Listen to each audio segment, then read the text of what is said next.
tell providers what they can charge and what they can't charge, because we want them to be able to remain competitive in their area, but we are always on the lookout to make sure that they are being competitive for the area. Welcome to This Week in Trucking. I'm Amy. Today we're joined by Dana McFletcher-Hubbard, Chief Revenue Officer of TTN Fleet Solutions. TTN works with trucking fleets across North America to manage roadside breakdowns, towing, accident recovery, and preventative maintenance through a large network of repair providers and 24/7 support centers. Their systems are designed to help fleets reduce downtime, control maintenance costs, and keep trucks moving, which for an independent carrier like you can make the difference between a profitable week and the truck just sitting there losing money. Today we're talking about what really happens when a truck breaks down and how small fleets can manage maintenance smarter. Dana, thank you so much for joining me today. Thank you for having me, Amy. I appreciate the opportunity. Awesome. Thank you for being here.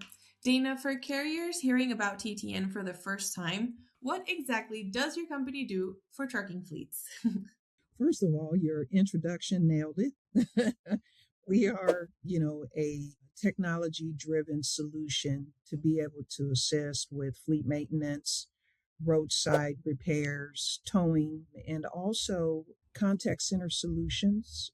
We do answer the phone for people so that they can find a healthy work-life balance.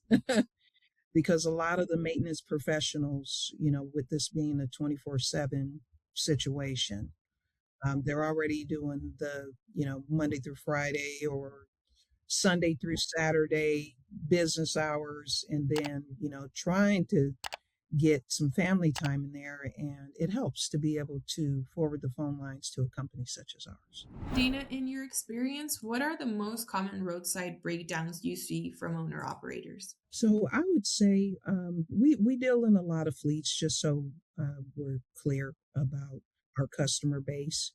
But I'm sure that the owner operator has the same experiences, and we see a lot of brake problems, tires, lighting system, cranking and cooling, and engine related repairs is in there as well.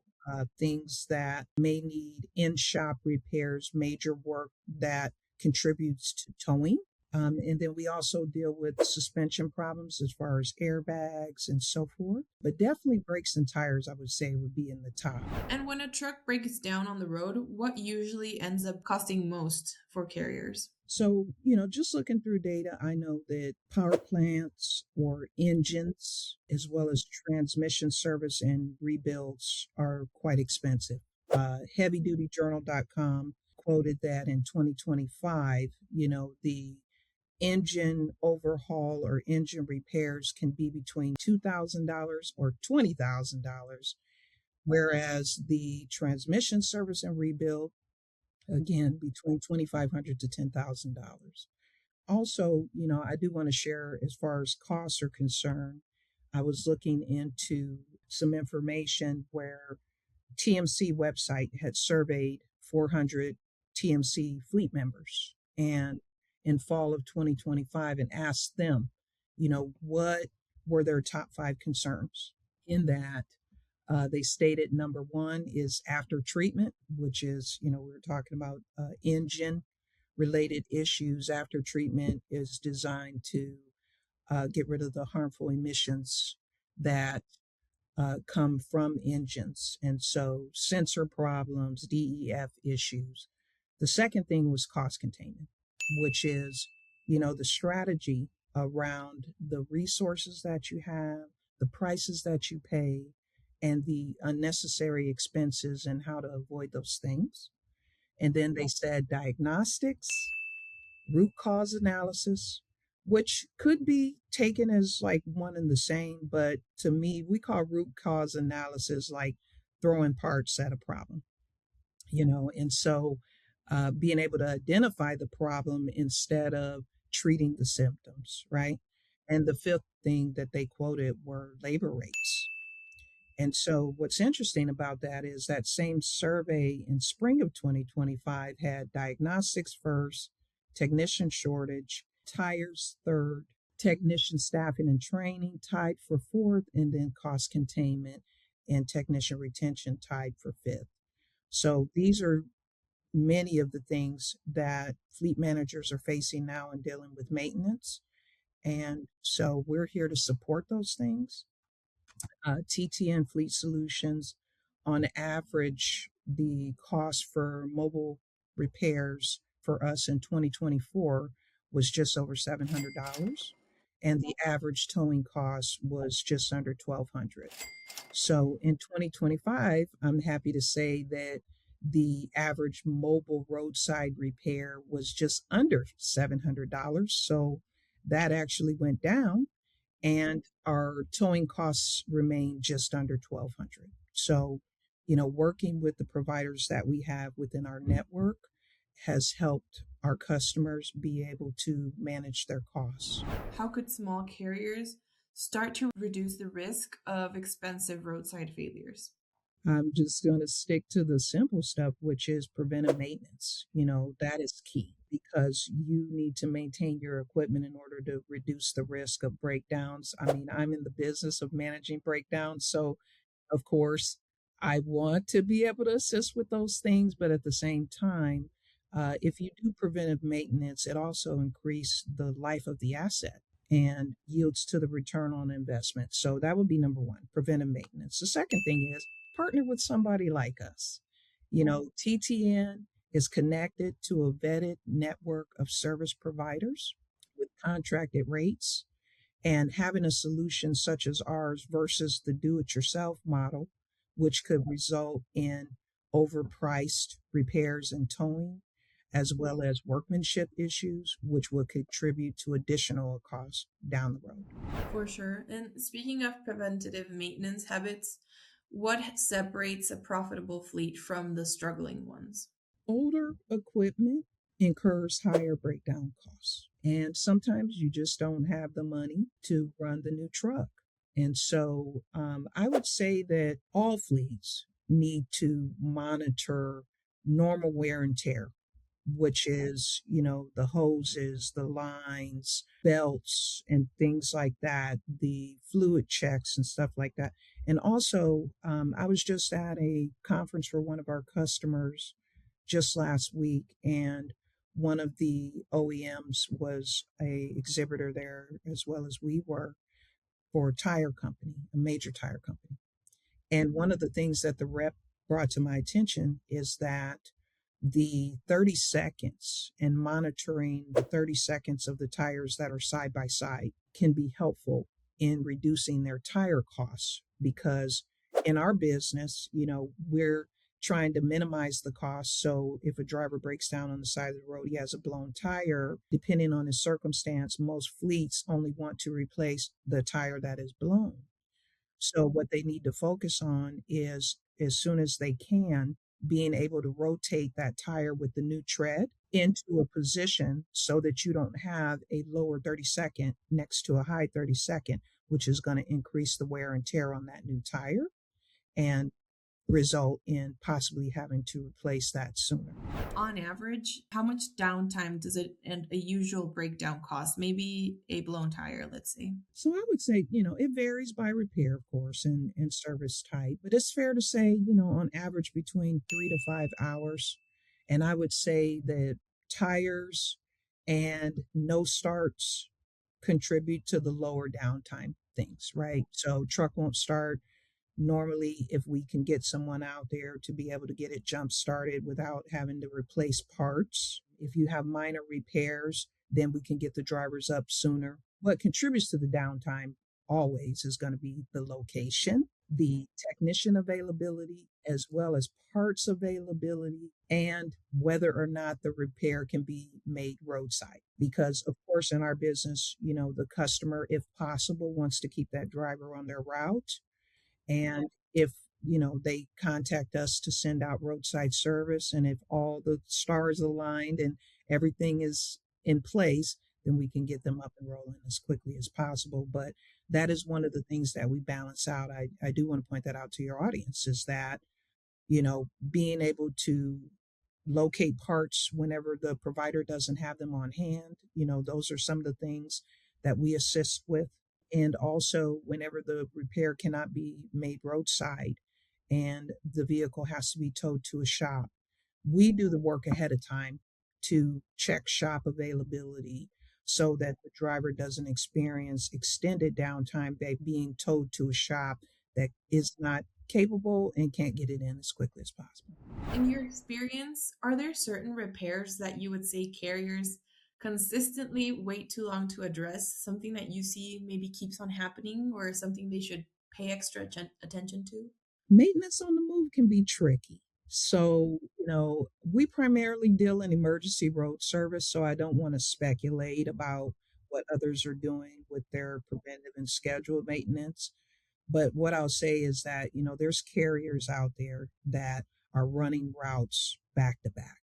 It makes it very difficult for them to get the truck stopped to be able to get that routine maintenance done. And this is one of the areas that we can help a carrier because we have a network of providers that if we know, the direction of travel for the driver, the type of service that he's looking for, we have people that are within our network that we could potentially help schedule that stuff. So if they are open to outsourcing some of the maintenance, because I know that a lot of fleets do the best that they can to keep their maintenance in-house so that they can reduce their costs.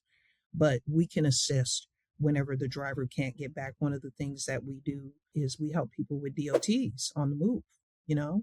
And so, or if they have like a drop yard where they don't have a technician stationed in that area, or they don't have local relationship with someone that they trust. Those are areas that we could back them up and support them in as well. Yeah, and that's specifically important now that we've seen so many predatory towing prices that are crazy and wild. How does a service network like TTN help fleets control towing and repair pricing? We do it because we vet our network first and foremost, right? We've got within what we consider in network 21,000 dispatchable locations at any given point of providers that we have that are contracted with us.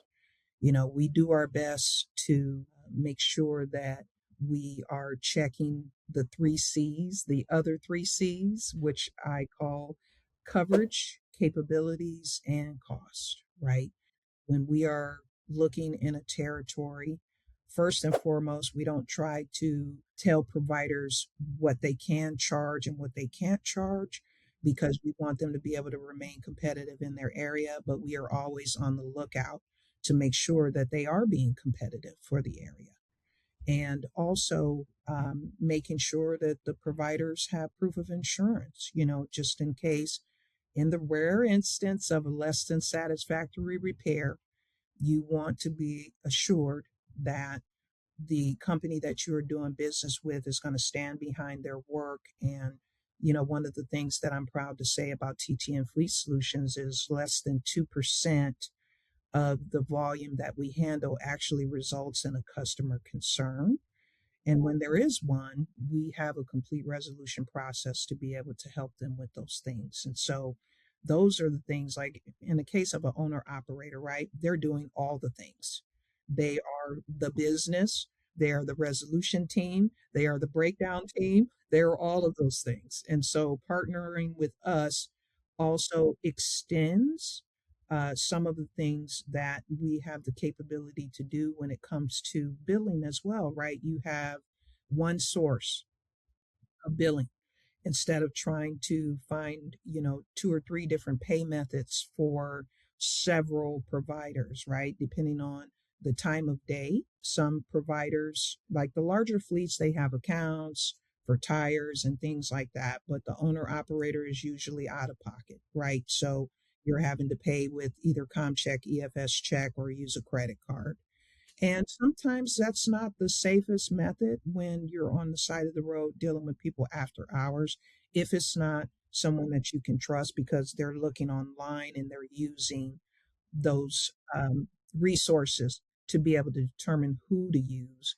When, if you're going through TTN, we put in the work to vet them before you are dispatched out. In that same topic, for any of our audience that is watching right now, if you are in one of those moments and you are struggling with cash flow, please remember I leave you in our description the link to Bobtail's factoring service. No hidden fees, same-day pays, and top-tier customer service.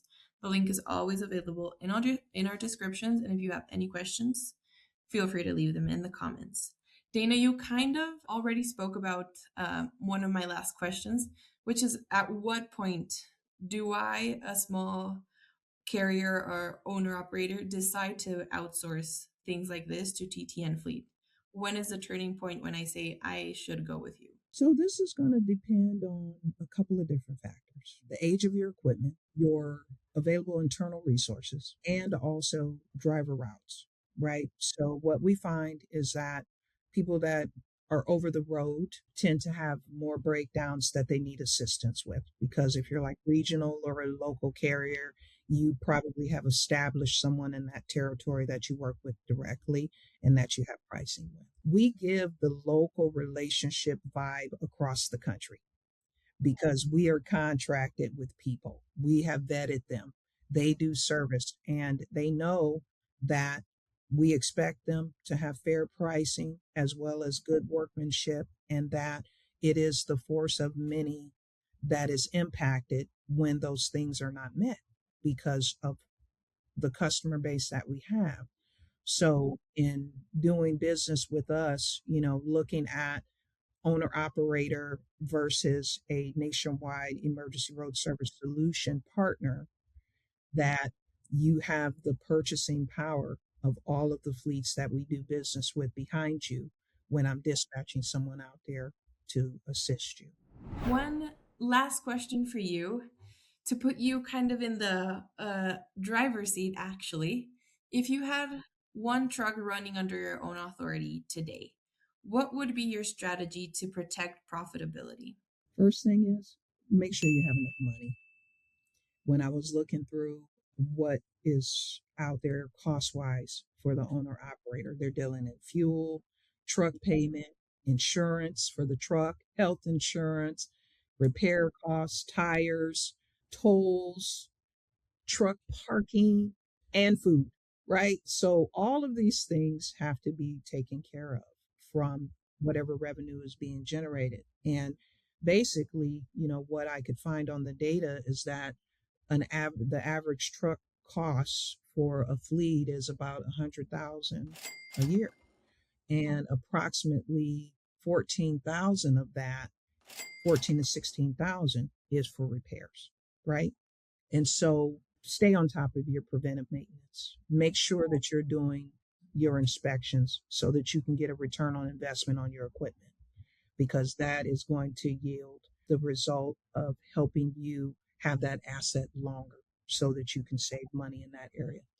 I would also say I would utilize tools to be able to track service history and maintenance frequency so that you can adjust on how frequent you need to inspect, right? And of course, as a driver, I'm preaching to the choir. A lot of them already know this: pre-trip, post-trip, right?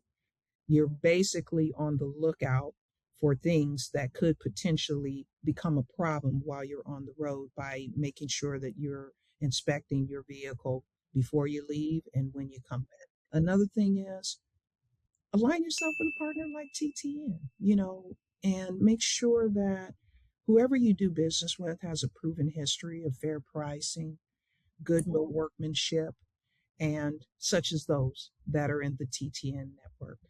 And those would be the things that I would definitely implement if I was an owner operator. Thank you, Dana. This has been such a great conversation. I've learned a lot. It's great to find partners like TTN to see how we could make the owner operator business easier, because they are managing everything under the sun. If you had one last thing to add to our audience, go for it. If not, we can close out. I just want to say thank you for the opportunity to be able to talk to people. Just quickly about myself, I've actually been in transportation over 30 years. I started in this actually in a position called road support coordinator, of all things, right? Fancy word for someone that handles breakdowns. But I've started from the ground up and worked my way through, and my entire 30 years has been dedicated to servicing drivers and fleets to be able to help minimize downtime and repair expense. So I'm always open to anyone that wants to reach out, whether it's just to have a conversation about what's going on today, as well as look at how we can have strategic partnerships to be able to build so that we are a force that supports these drivers. Because I was on another call before this and someone had mentioned what they were going through during the pandemic, right? I think that was an opportunity for the world to see the importance of transportation and the impact that it has on the supply chain. And so I'm blessed to be able to serve in this capacity, and I really appreciate you giving me the opportunity to be able to spotlight myself, the company, and what we know about what we do. Amazing. Thank you. Of course, it's been great to have you. For everyone watching, if you are interested in TTN Fleet's information, I will leave it in the description below. I'll leave you a link and a phone number, as well as Dana's contact info. If you have any thoughts, comments, questions for Dana, you can also leave them in the comments and I'll be sure to email them to her. Don't forget to subscribe to This Week in Trucking so you never miss great conversations like this one. As well, remember we have a free newsletter, yes, completely free, where we share the hottest freight markets per equipment type, as well as broker alerts so you know who to avoid. Dana, once again, thank you and drive safe, everyone.